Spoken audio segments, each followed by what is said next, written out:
Hey, good evening. Let's talk to sports family. Um, wow, I must say, me and Dwayne was both. Dwayne was watching something, and after you watch that, you kind of get inspired for our youth and realize what they do, knowing they're going to carry the torch, not just in life, in general, but actually for the sport and we root for. I mean, as they always say, when it comes to any sport, um, as veterans say they want to leave the game in better hands than it was when they received. So with that, we have our 2022 playoff review show upon us. Dwayne and myself, we're gonna try to make the show short, but we're gonna try to get in depth in each game, talk about how each game affects each team, and what we believe. We'll give our predictions on what we think about each game, and and why we think that based off of some stuff that we may see in Pro Football Reference, and as well as just the feel of the game and knowing the trends that are going on within the league and how teams are playing right now. What's up, Wayne? Not much, man. Just chilling. Historically, this has always been my second favorite weekend of the playoffs, wild card weekend. My favorite weekend of playoffs has always been the divisional round. Those four Uh, games. yeah, those four games. But it's different this year. We're later into the playoffs. The playoffs are starting later. I mean to say, usually this would be divisional round weekend where you would have a bunch of games, man, Saturday and Sunday. And so you got wild card weekend. You got two games today, three tomorrow, and then one on Monday. So wild card weekend is becoming very important as well, and it's bittersweet, right? The playoffs are here. Regular season is over, and there's not that much more football to be played, but it's the best football of the season. Yeah, It goes by in a blink, and really excited for wild card weekend.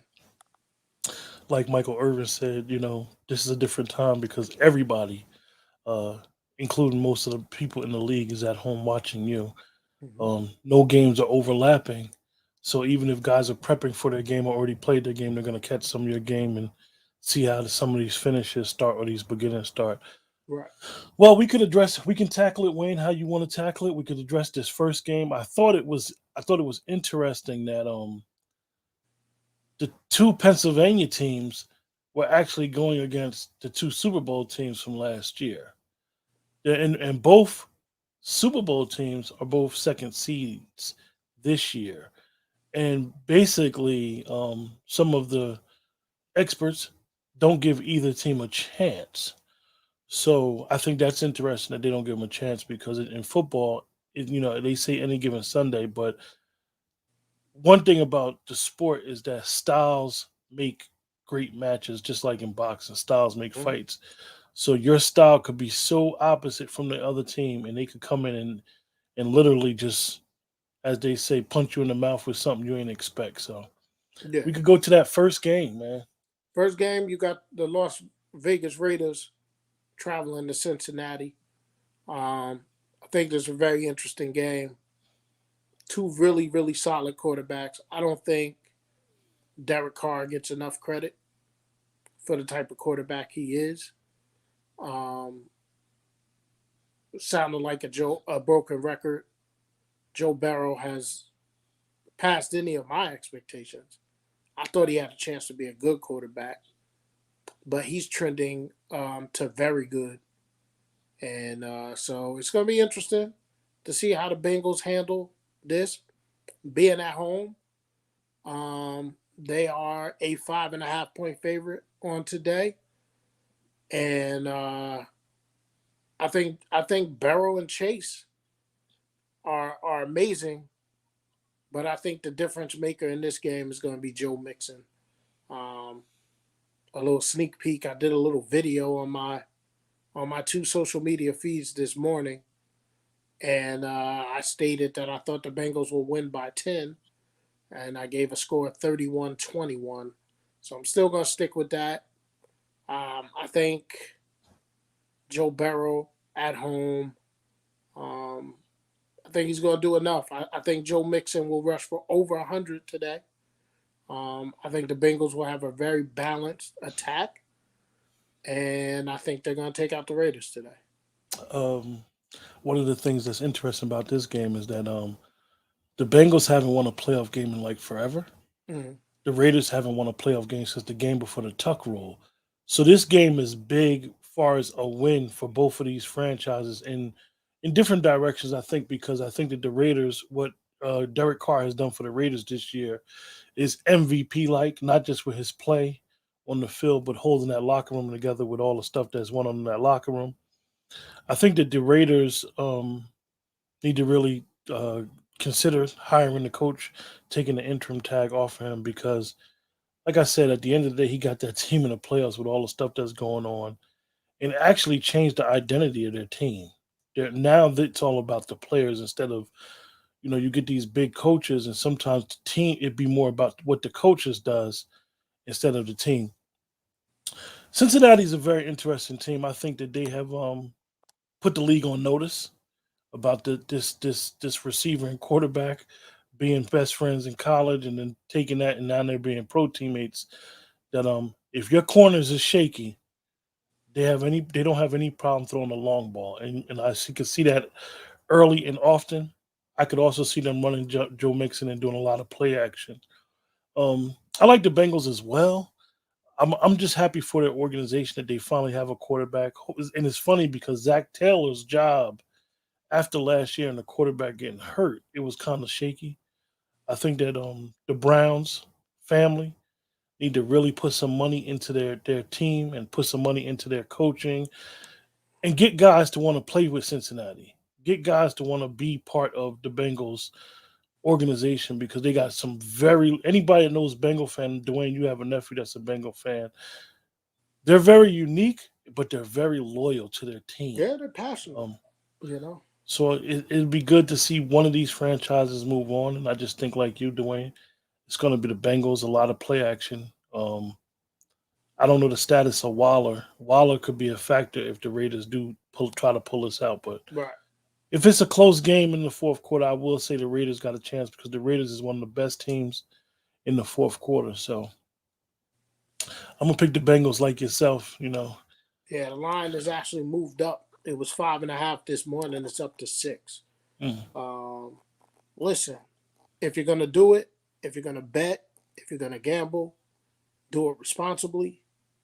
Um, if you have a problem, do not hesitate to call 1-800-GAMBLER.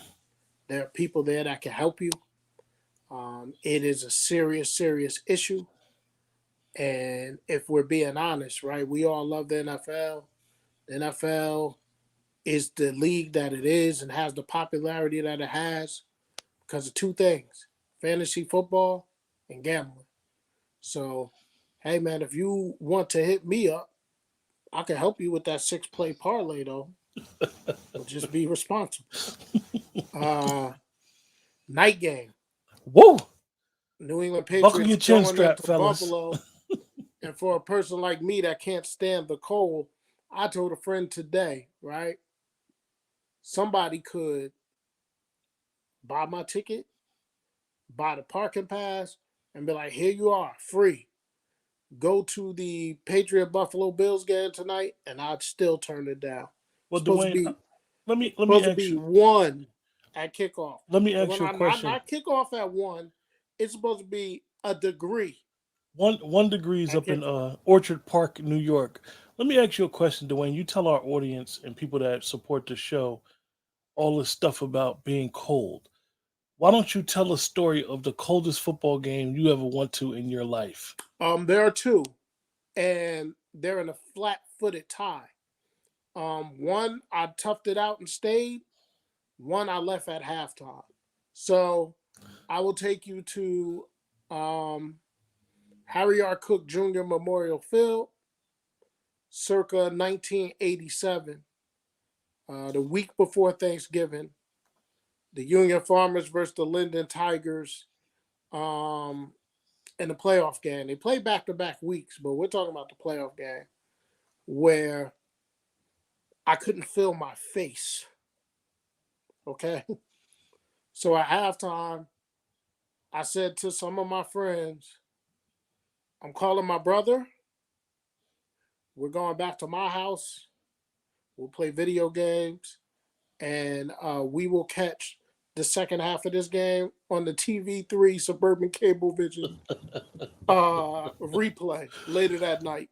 For everybody in the And chat, I was one of those friends. Quentin Ford was one of it, those it was friends. literally, in my opinion, the coldest day of my life. Literally Freezing. feeling it, hearing about it, and to be older now and work outside, I will honestly say I've never been as cold. I'm talking about so cold you don't even want to move. Let me explain something to you. And you can see the telecast of this game on YouTube. The wonders of YouTube. This game is on YouTube.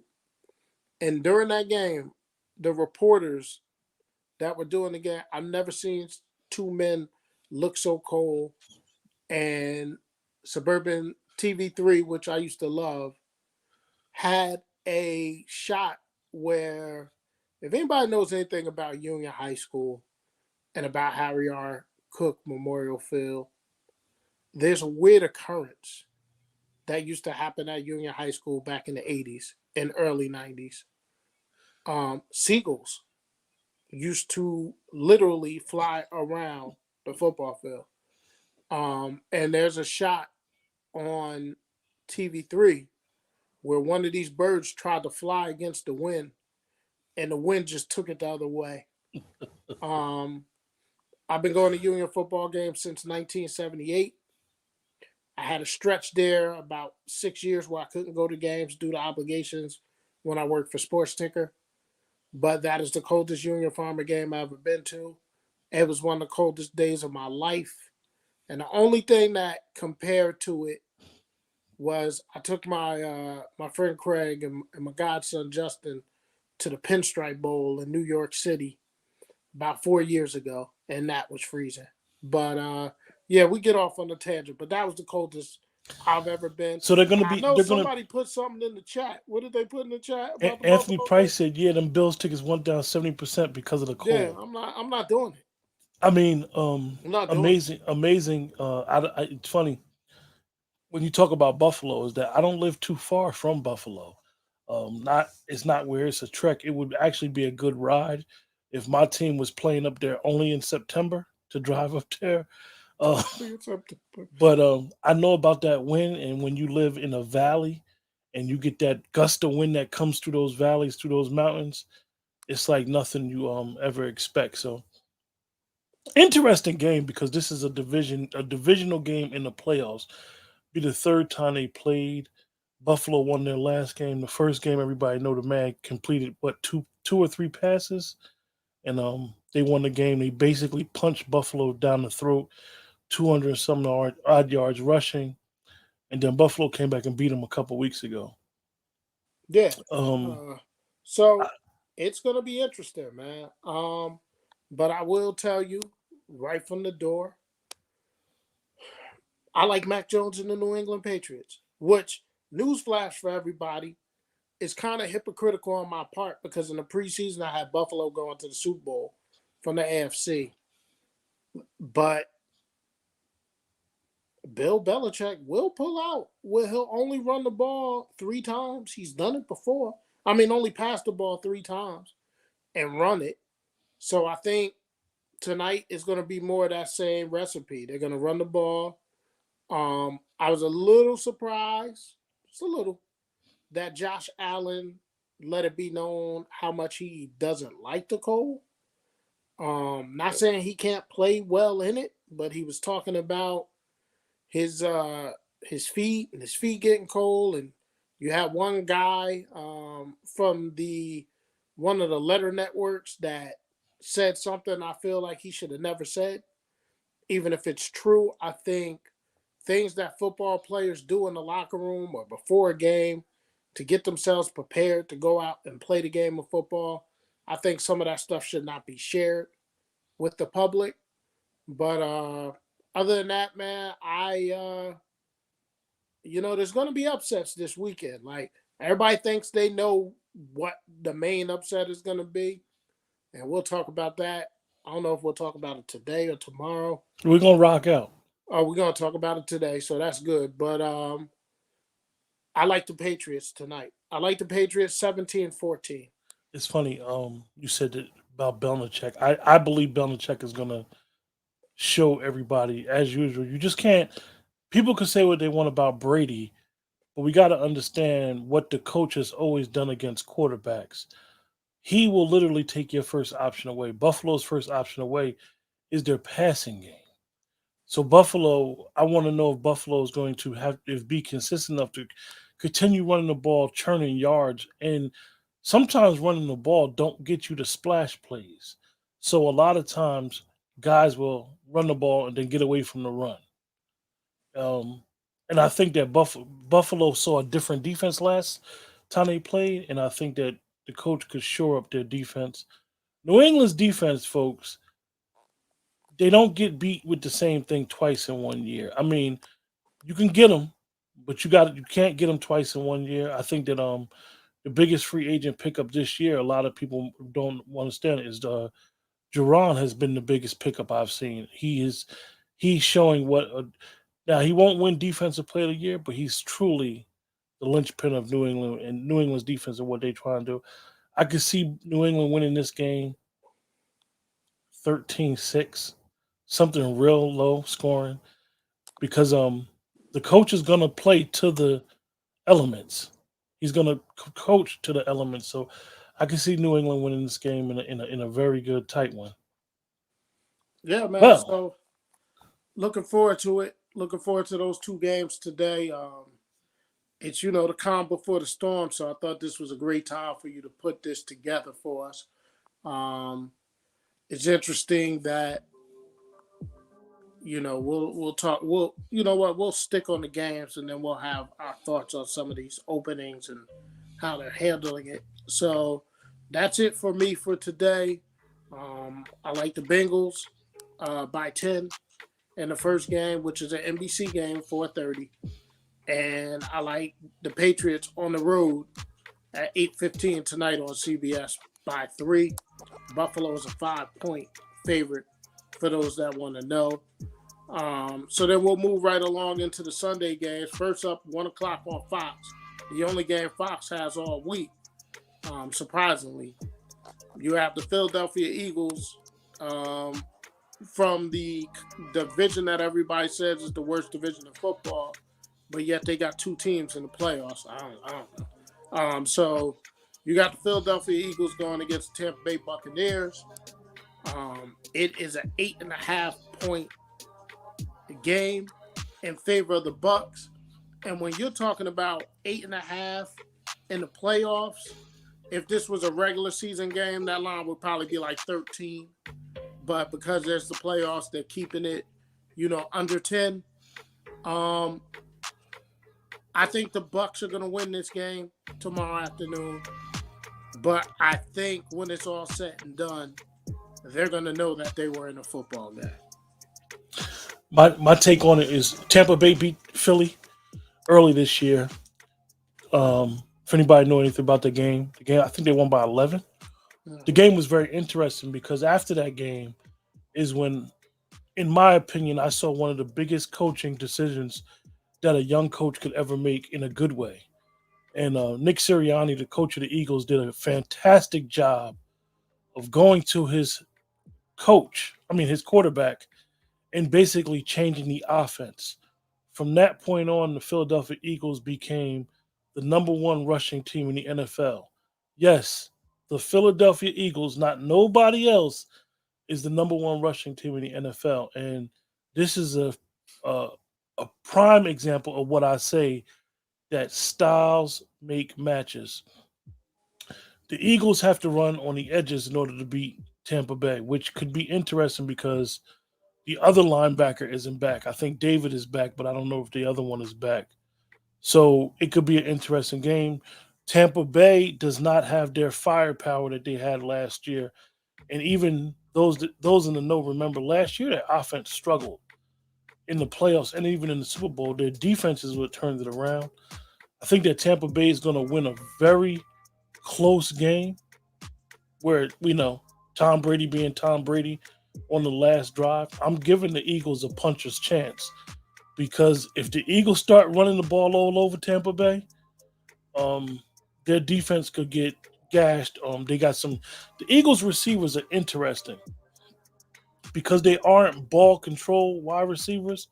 They're big play wide receivers, and if those corners start peaking and being all in that backfield because they're getting gashed in the run game, they could take real bad chances. So, like I said, this should be a more competitive game than people think. This is the game where, as Dwayne always says, Vegas is never wrong. I know a lot of people are probably putting their money on Tampa. Be careful. Yeah, Be I like careful. Tampa Bay in this game. I like Tampa Bay to win this game 27-17. Um, I think they separate from them late. I think this is a good game heading into the third quarter. And then I think Tampa Bay will take control of it. So, next up, and we're going in order, even though everyone knows the team You that want we to go in root. that order? Yeah, we got to go in order, even though, next game is the game team that most people know that I root for and you root for, the 4:30 game, CBS, which is pretty amazing that CBS took the option of taking this game when CBS is known for being the American Football Conference network. But they took Dallas. They took Dallas, San Francisco. And full disclosure, coming into this playoffs, I was on record as saying no team wants to run into the San Francisco 49ers in the first round. I think it's going to be a very interesting matchup. I get the style of play that the 49ers have, which is they're going to run the ball and they're going to play tough defense. I think they have a chance against the Cowboys. I think it's a good matchup.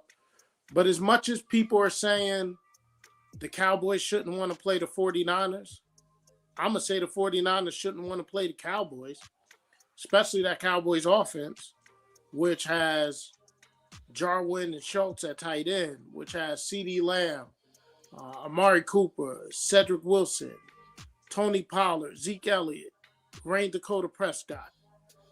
Offensive line that's starting to get healthy. Like, listen, man, there's a lot of ways this game could go, but I'll tell you this right now, the 49ers cannot outscore the Cowboys.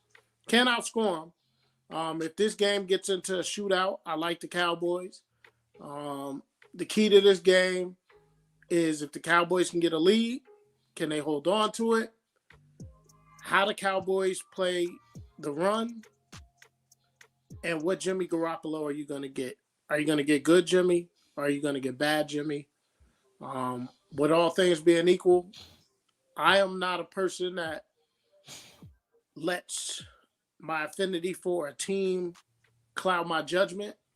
I think I'm very fair with my criticism of the Cowboys. I think I'm very fair when I give the Cowboys credit. With all that being said, I like the Cowboys in this game. I do. I think the key for the Cowboys, if I'm the Cowboys, if I win the toss, I'm not deferring. I'm taking the ball. I'm trying to put points on, trying to put pressure, trying to get them out of that run game, trying to force Jimmy Garoppolo to be the one to beat us. Of course, you got to contain Nick Bosa. Got to contain him. Fred Warren is a good linebacker. But I truly feel if the 49ers don't get pressure on Dak Prescott, he will shred the 49ers secondary apart. So, with all that being said, I like the Cowboys. I like the Cowboys 31-17. And I like the Cowboys moving on to face Tampa Bay. Now, I will say this. I'm going to hedge my bet a little bit. If this game comes down to a field goal game and the Cowboys need a field goal late, they will not win the game because Greg Zuerlein is the most inconsistent kicker in these playoffs with all these teams that have made the playoffs. But I like Dallas 31-17, and I like them to move on next week to Tampa Bay. I got an interesting take on this game. Usually, recent history kind of give you an indication of these two teams. They played last year. Dallas won in Dallas. The teams were totally different, but a lot of the characters are still around. Neither team had their top quarterback. But one thing about that game was that it was still a style on what the Cowboys like to do on offense and what the Niners like to do offensively and defensively. The Niners like to rush four. Most teams cannot get to the quarterback rushing four. However, Niners are probably one of the few teams that can get to it. If you can rush four in the NFL consistently, you'll basically ride your wave to the championship. It's just something about it because you could take those linebackers and basically play a bracket coverage all behind you. However, with Dallas, I believe that their offensive line has gotten healthy. I believe that they've been getting some things from one particular offensive lineman that they didn't expect, and he's not even going to start today, probably. So I think that one of the things the Cowboys will do early is do a lot of checkdowns and try to get Tony Pollard the ball in space and see what he could do. Tony Pollard scored a big touchdown last year, as well as CeeDee Lamb had his first punt return against the 49ers last year. I believe that Dallas's offense is going to try to get the ball in their playmakers' hands. And what I mean their playmakers, I'm not saying Amari Cooper is not their playmaker, but we're talking about their run after catch guys. The guys like Blake Jarwin, Cedric Wilson, Tony Pollard, and CeeDee Lamb. The guys who stir the drink is Ezekiel Elliott and Amari Cooper, which is interesting. Um, so I think that this game is going to be very interesting and it's going to tell within the first couple series what they're trying to do. I think that Dallas's front four this year is being very overlooked and what it creates and the matchups that it creates and the problems that it creates. So it's going to be interesting with the style of what the 49ers try to do. The 49ers, for an example, a lot of people don't understand. When they say physicality, they don't mean that players and teams aren't physical. What they really mean is the 49ers, what they try to do on offense is try to get your defensive players to lose their leverage. The 49ers, I know most people, when you see a sweep, you'll see a sweep and you'll see a sweep ran to the outside. The 49ers will actually run a pitch play just for the hole for the A and B gaps, which is weird. But they're very successful, and the Shanahan's been successful in doing this for years. So I really think that matchup in those lines for those that love line play and where in the trenches, this is the game to really watch because this is going to be a match of wits, a match of will. What's going on Dallas's front seven and the Eagles linemen? With that, I don't. I just think that the Cowboys got too much firepower for them offensively. I think that if Dallas was to get up 17 nothing like the Rams did last week, most people would be like, "Oh, they came back against the Rams." The Rams offense is ran totally opposite of the way Dallas offense is.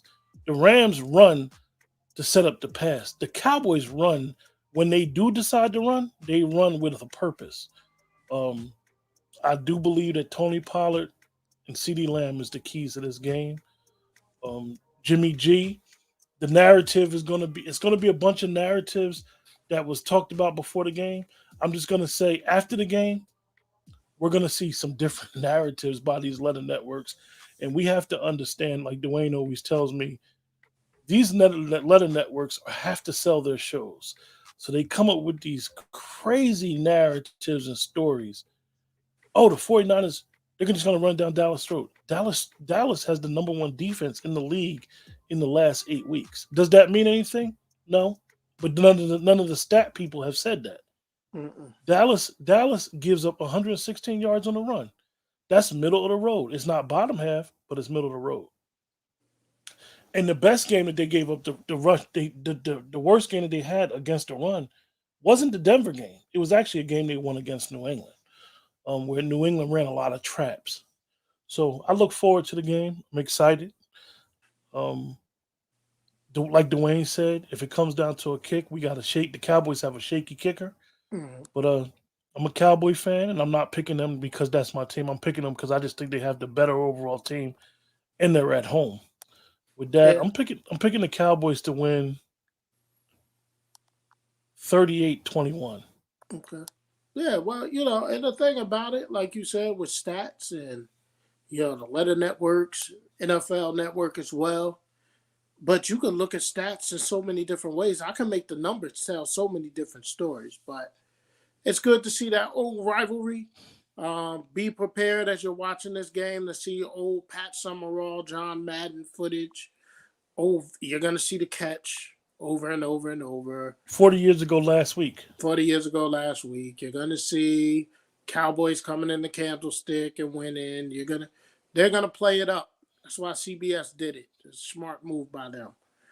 The nightcapper on Sunday, Pittsburgh Steelers, who just got into the playoffs. Mike Tomlin, again, never a losing season as a head coach. They're going into Kansas City.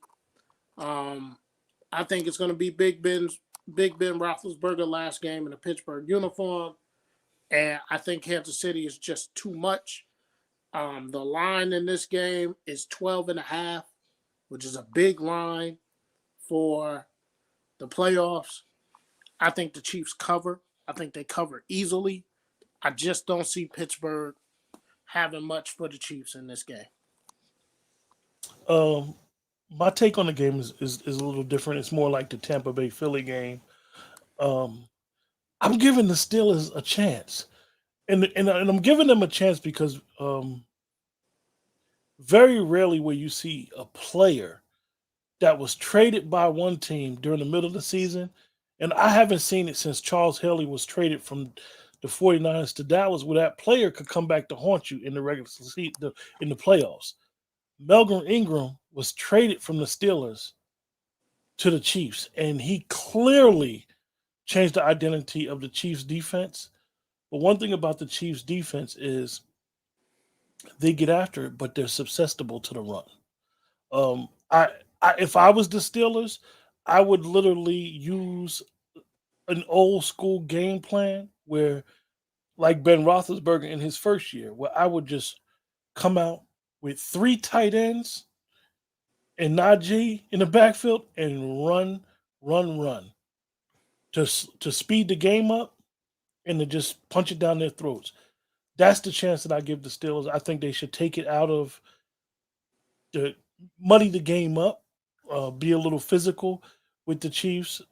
I noticed that the Chiefs really have and Patrick Mahomes, if you follow him, Patrick Mahomes got better this year. And I know most people will be like, what you mean? Because if you watch him, he was throwing and winning and won the Super Bowl off of natural ability. Now he knows how to read defenses. Now he knows and understands when teams play zone. So I think the Steelers should continue playing zone. Don't play man. Basically, make the Chiefs dink and dunk their way down the field and make the game slow. Make a game where in the fourth quarter you might be up 7 with the ball, because at the end of the day, as they always say, pressure bust pipes. No pressure is on the Steelers. Everything is on the Chiefs, and just try to get them to turn the ball over in that fourth quarter or blow an assignment, and then you could get away with a win. But I'm giving a scenario of what I think could happen and what I love to happen because I love football. But I do think if you want to bet, I would take the Chiefs by 7. That 12 is interesting, as Dwayne said, 12 and and a half. gave the disclaimer for the betting man. So that's telling you all the money is on the Chiefs. But if you're smart, I would the 12.5 in the playoffs is a lot. Is a lot. Definitely with the pedigree of the Steelers and the coach. With that, I'm gonna pick the Chiefs probably by 7. But don't sleep on the Steelers running that football. Yeah, I like the Chiefs 30-13. 30-13. I don't think it'll be a very compelling Sunday night. In the last game of Wild Card Weekend, the Arizona Cardinals will be going to SoFi Stadium to face the Los Angeles Rams. I don't trust Matt Stafford. I don't trust the way he's finished this season. The Rams banked a lot of their offseason on Matthew Stafford and on his arm. And I think that Cardinals defense is going to come for him. They're going to come at him. And I like Kyler Murray and the Cardinals to go in the SoFi and win a very exciting game. I'm going to say the game's going to be 31-28. I think the Cardinals win it with a late field goal. I'm going 31-28 Cardinals. I have a great feel for this game. I just think that the Cardinals gonna get them. I saw the last game that they played on that Monday night where the Cardinals was trying to make a comeback. Actually, the first play of the game, Aaron Donald got a sack. In the last play of the game, Aaron Donald got a sack. I think what they're gonna do is try to isolate Aaron Donald and get the heck away from him. Roll that pocket with Murray. I think that if Hopkins is healthy, I don't think the Rams stand a chance if he's healthy. Mm. Um, I saw some things in the Rams that bothered me from a guy that always liked Matt Stafford but knew he hasn't won the big game. I just think their confidence is shot. I think the Rams, from a play caller standpoint, has been overrated, McVay. I think that even though Cup is great, I think one of the biggest things he did last week was not getting Odell the ball against a clearly inferior defensive backfield of 49ers. I think Higbee was targeted more than Odell. And one of the things why I'm rooting for the Cardinals to win this game is two people.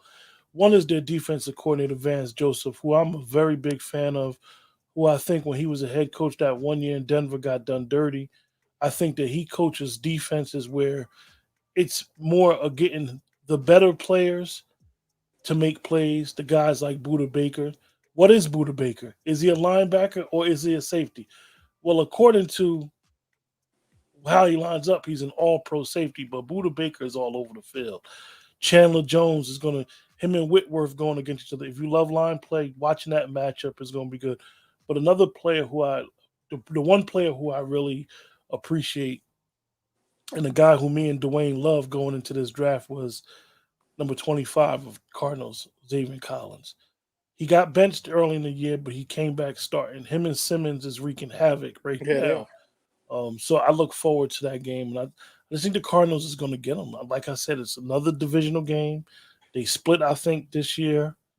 I just don't like the way the Rams is going in, and when you could pencil a quarterback in with 2 turnovers every game, that's not good. I think Kyler's going to run wild. Yeah, With that, I got the Cardinals winning by 10. nice, nice. So, this week is it's a good week for the Green Bay Packers and Tennessee Titans because they get to sit at home, rest up, and watch all the action. But I'm looking forward to good games. Again, if you go by the court of public opinion, the 49er Cowboy game is a pick 'em game.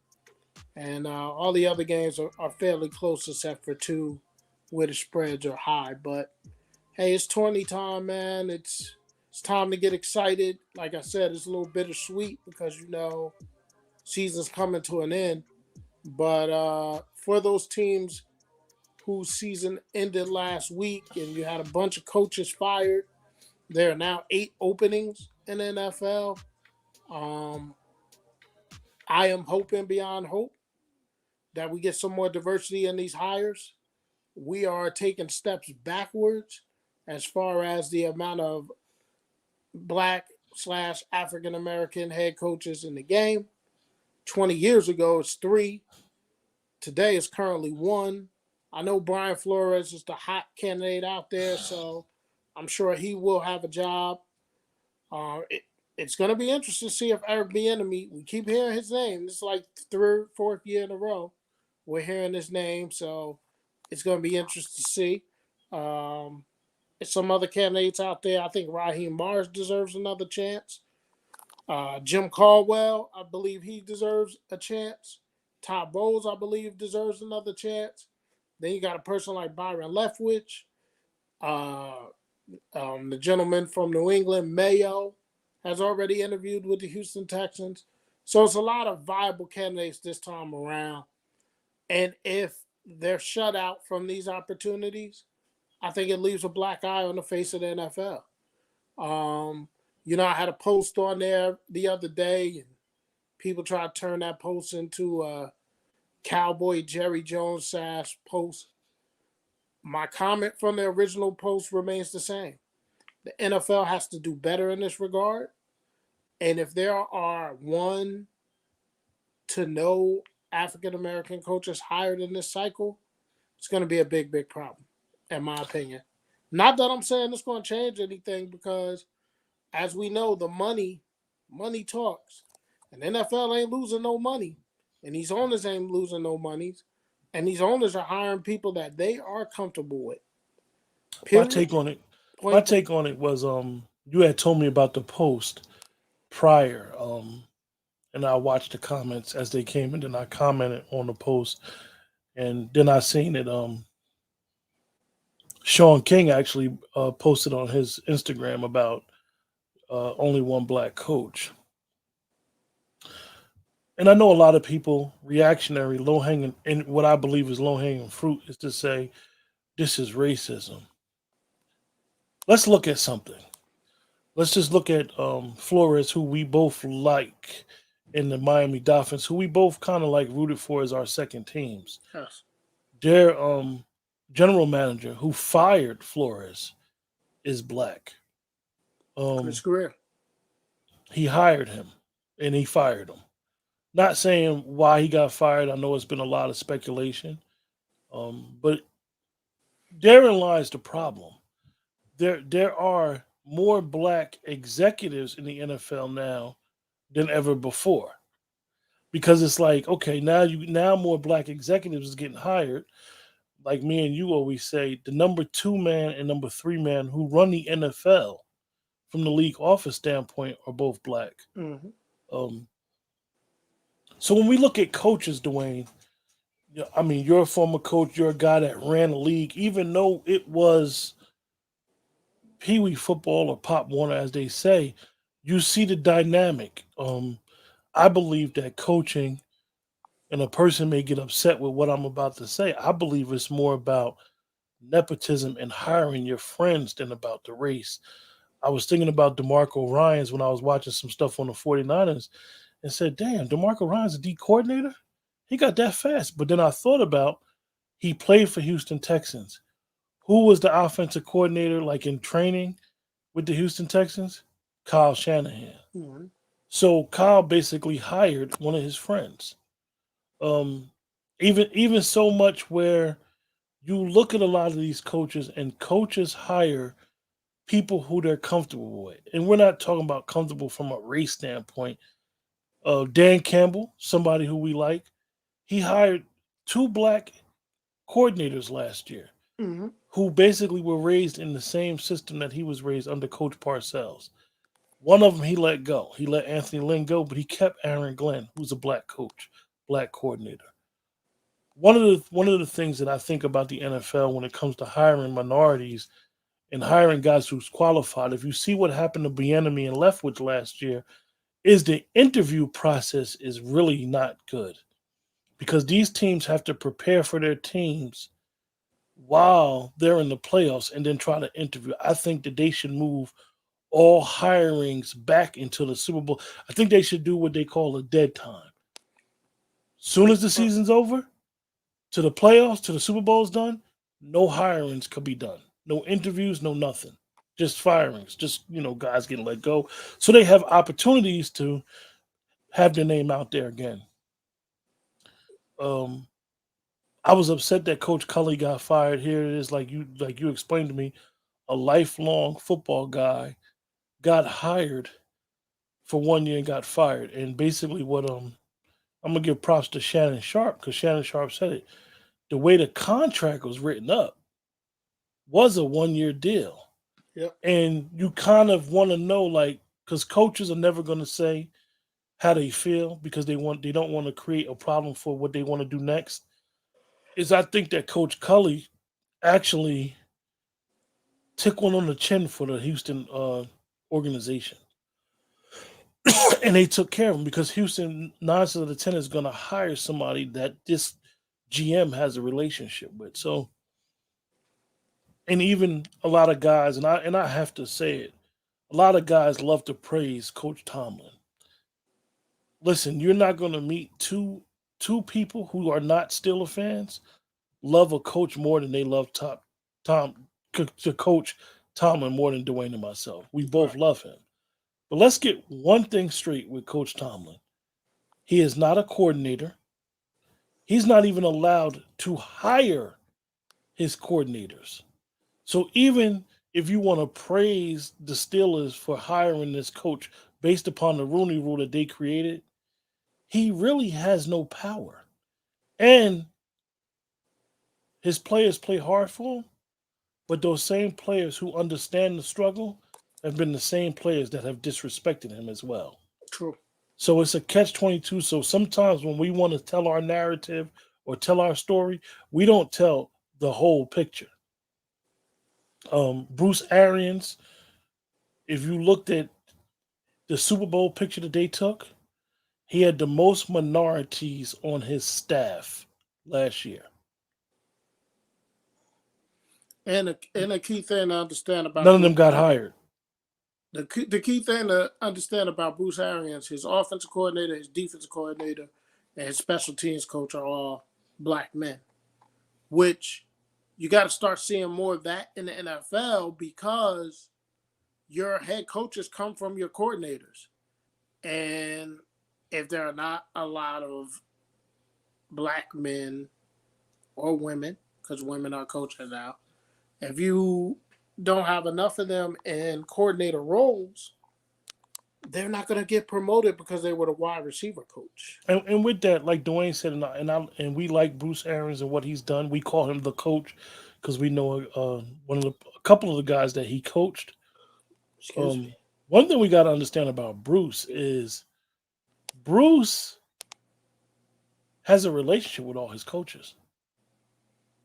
I mean, Byron Leftwich was there, but he developed a relationship with Byron Leftwich because he was recommended by the family, the owners. So Bruce understands. But if you look at the Bruce's coaching tree, and Bruce coached them, or they played for him, or they were on the staff somewhere with him before. So we got to understand that people are hiring who they're comfortable with from a decision standpoint. And this goes on in our society as well. So just don't think that, the NFL, they just do. Okay, that's low-hanging fruit to say racism. Because like I said, now the GM of Detroit graduated from an HBCU. Yeah. Nobody's talking about it. Nobody's singing his praise. So we just need to be mindful of not falling for certain things that may appear to be one thing, and then it's easy to say something is racism. I'm not saying that racism is not here. Racism is prevalent. Racist mentality, racist thinking is not prevalent. However, everything is not always what you think it is, or what a narrative appears it to be. With that, we didn't want our show to turn into that. Well, Bruce Arians, man, also just to let people know a little bit about Bruce Arians, and what he has done. There was Bruce Arians was the head coach of the Arizona Cardinals from 13 to 17. Byron Leftwich was an assistant at Arizona from 17 to 18. So a lot of times people talk about that, but they didn't build that great of a relationship when they were out in Arizona. Bruce was already gone. So that's real solid to your point. We all know that there's a problem with the hiring practices in the NFL. If people want to call it racist, they can go right ahead. I'm not disagreeing with them. I'm also just going to say that we have to start getting coordinator jobs. We have to start getting some GM jobs. And we're making strides in those areas. But what people got to understand about the NFL, and everybody knows I love it. I love it. But there is long, old money in them ownership groups, in them 32 ownership groups. And people with money and people that are making decisions are going to hire people that they're comfortable with. So I would say do with that what you want. Is there a tinge of racism? Yes, I would not disagree with that. And we have to give more opportunities. For the longest time, they said black men couldn't play quarterback. And now if you look at the league and you look at starting quarterbacks, They're a lot, and they're flourishing. And as time goes on, call me naive, but as time goes on and years pass, I think this is going to be less of a problem. Well, let me just say, I pray that it's less of a problem, but it's a problem right now. It is. And, I love this game. I'm always love the NFL. The NFL is 71% comprised of African Americans playing this wonderful game of football. So we need more representation, and I hope it starts to happen soon. And with all that said, I hope whatever team you root for, you enjoy these next 3 days, starting today in about 2.5 hours. I hope, well, a little bit more than that, maybe 3 hours now, 3 hours to kick off. So I hope everybody enjoys it. I hope all of the new San Francisco 49er fans for the week have fun, enjoy it. I know you don't have any San Francisco gear, but put the gear on to the team that you root for, because you all love to root against that team with the star. I hope everybody enjoys it. And, it's a crazy world that we live in, right? So let this be entertainment. Let's not take it too seriously. Trash talking is good, but keep it to the teams. Don't make it personal. And let's just go and enjoy this football. And I'll just leave y'all with this. How about them? That's all I got. How about them? With that, as Dwayne said, we're gonna close. And remember, I know the Northeast is expecting some interesting weather this couple days. Stay warm, stay right. And number one rule, stay safe and enjoy yourself. Enjoy being around yourself and your family and not always being out. Because right now we're being tested with being able to create your own happiness. So with that, have a good week. We'll see you guys Sunday night, hopefully, on our show. With that, like I said, stay safe. Remember, like, share, and subscribe.